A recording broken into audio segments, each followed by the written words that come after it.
nama saya Rahayu Kinaya dari Prodi Kebidanan 1B. Pada video ini saya ingin membahas tentang sistem endokrin, yaitu sistem kelenjar hormon dalam tubuh. Saya akan menjelaskan kelenjar-kelenjar utama, hormon yang dihasilkan, serta mekanisme umpan balik yang mengatur keseimbangan hormon. Baik, langsung kita mulai. Kelenjar utama.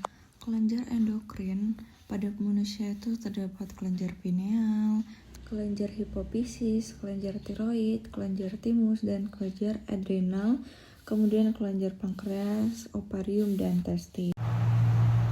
Sistem endokrin adalah sistem dalam tubuh yang terdiri dari kelenjar-kelenjar penghasil hormon yang berfungsi mengatur berbagai proses fisiologi seperti pertumbuhan, metabolisme, reproduksi, stres, dan keseimbangan internal tubuh atau homeostatis.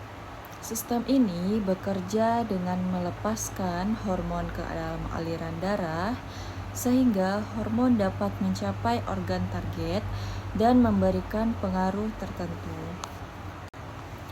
Kelenjar utama, sekumpulan kelenjar dalam sistem endokrin yang bertugas memproduksi dan melepaskan hormon ke dalam aliran darah untuk mengatur berbagai fungsi tubuh, seperti metabolisme, pertumbuhan, reproduksi, respons stres, keseimbangan cairan, dan emosi.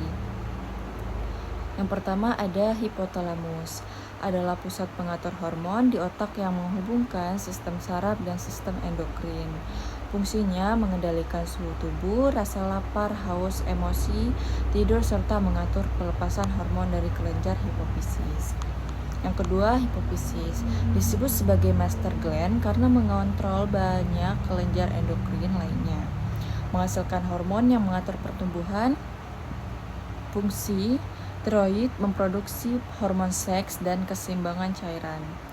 Tiroid, kelenjar berbentuk kupu-kupu di leher, menghasilkan hormon T3 dan T4, fungsinya mengatur metabolisme, energi tubuh, suhu, dan pertumbuhan.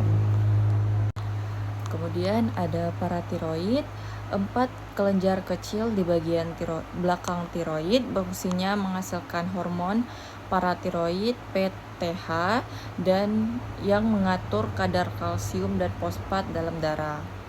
Terus ada yang kelima, adrenal, terletak di atas ginjal, terdiri dari korteks dan medula adrenal, menghasilkan hormon kortisol, aldosteron, dan adrenalin untuk mengatur stres, tekanan darah, dan keseimbangan garam dan air.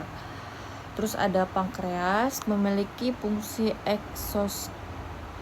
eksokrin dan endokrin pada sistem endokrin. Pankreas menghasilkan insulin dan glukagon untuk mengatur kadar gula darah. Terus yang ketujuh ada gonad, ovarium atau testis.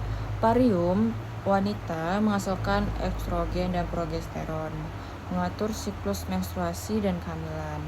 Testis di pria menghasilkan testosteron yang mengatur produksi sperma dan ciri seks sekunder. Mekanisme umpan balik adalah cara tubuh mengatur kadar hormon agar tetap stabil. Ada 2 jenis umpan balik negatif yang paling umum. Contohnya regulasi gula darah. Jika gula darah naik, pankreas melepas insulin, gula darah menjadi turun. Setelah itu, pelepasan insulin dihentikan. Jika gula darah turun, pankreas melepas glukagon. Kemudian gula darah naik. Mekanisme ini menjadi kadar gula darah stabil. Kemudian ada umpan balik positif, jarang khusus kondisi tertentu. Peningkatan hormon justru merangsang pelepasan hormon lebih banyak. Terjadi hanya pada kondisi khusus. Contoh, ovulasi, LH Surge saat estrogen meningkat serta signifikan. Jikalau estrogen tinggi, merangsang hipofisis mengeluarkan LH lebih banyak. Dan lonjakan LH menyebabkan ovulasi. Segitu saja penjelasan dari saya. Terima kasih.